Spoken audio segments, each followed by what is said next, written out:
Hello students. आज हम biography करेंगे ब्रोंटे सिस्टर की। ब्रोंटे सिस्टर कौन कौन सी थी? Charlotte Bronte, Emily Bronte and Anne Bronte. और इनकी नेशनैलिटी कौन सी थी? ब्रिटिश नेशनैलिटी थी ब्रोंटे सिस्टर की। फादर फादर कौन थे इनके? Patrick Bronte. ब्रदर था इनका एक Branwell Bronte. Died in age of 31 due to alcohol addicts. Alcohol addicts की वजह से 31 की एज में उसकी क्या हो जाती है? डेथ हो जाती है।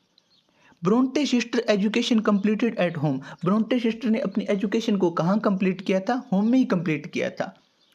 टू एल्डर सिस्टर और Bronte sister Elizabeth and Maria died in young age. उनकी तीनों सिस्टर की दो बड़ी बहनें और थी, एलिजाबेथ एंड मारिया। उनकी क्या यंग एज के अंदर डेथ हो जाती है। First collaboration work of Bronte sister. Collaboration work था ब्रोंटे सिस्टर का, कौन सा था? Poem by Currer, Ellis and Acton Bell. इन्होंने अपना क्या सुडोनियम नेम से क्या भी वो वर्क पब्लिश करवाया था, जेन ऑस्टन की तरह। सबसे पहले हम करेंगे शार्लोट ब्रोंटे। शार्लोट ब्रोंटे का टाइम स्पेन कितना था? 1816 से लेकर 1855 तक। और शार्लोट ब्रोंटे का सुडोनियम नेम क्या था? Currer bell. और इनके हस्बैंड कौन थे? अर्थर निकोलस थे। Famous work of Charlotte Bronte. Charlotte Bronte का फेमस वर्क कौन सा था? जेन एयर, जो कब पब्लिश हुआ था? 1847 के अंदर पब्लिश हुआ था।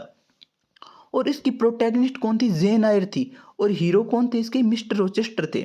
Another famous work of Charlotte Bronte. Charlotte Bronte के अनदर वर्क कौन से थे? दी प्रोफेसर। ये वर्क था इनका पोस्ट ह्यूमसली पब्लिश हुआ था। Shirley a tale. Charlotte Bronte biography written by Elizabeth Gaskell. Charlotte Bronte की जो बायोग्राफी थी वो किसने लिखी थी? एलिजाबेथ गास्कल ने लिखी थी, जिन्हें क्या कहा जाता है? मिसेस गास्कल कहा जाता है। Requested for wrote biography. किसने रिक्वेस्ट की थी शार्लोट ब्रोंटे की बायोग्राफी लिखने के लिए? Bronte sister father Patrick Bronte, जो इनके फादर थे पैट्रिक ब्रोंटे, उन्होंने रिक्वेस्ट की थी मिसेस गास्कल से। नेक्स्ट हम करेंगे एमिली ब्रोंटे। एमिली ब्रोंटे का टाइम स्पेन कितना था? 1818 से लेकर 1848 तक। और इनका सुडोनियम नेम क्या था? Ellis bell. शार्लोट ब्रोंटे का था करर बेल और इनका क्या था? Ellis Bell. Famous for her only single novel. इन्होंने सिर्फ एक ही नोवेल लिखा था, कौन सा? Wuthering Heights. वो जो कब पब्लिश हुआ था? 1847 के अंदर पब्लिश हुआ था। और उसका जीनर क्या था? गोथिक नोवेल था वो। और उसके प्रोटैगनिस्ट कौन से? हेथक्लिफ थे। और हीरोइन कौन सी? कैथरीन थी। Note, Wuthering height is a name of a house. जो वुदरिंग हाइट है वो किसका नाम है? एक हाउस का नेम है। Many works of Emily Bronte burned by Charlotte Bronte due to controversy. Charlotte Bronte ने एमिली ब्रोंटे के बहुत सारे वर्क को क्या है? जला दिया था, क्योंकि उनके जो वर्क थे उनको बहुत ज़्यादा कंट्रोवर्सी का सामना करना पड़ रहा था। नेक्स्ट हम करेंगे एन ब्रोंटे। एन ब्रोंटे का टाइम स्पेन कितना था? 1820 से लेकर 1849 तक।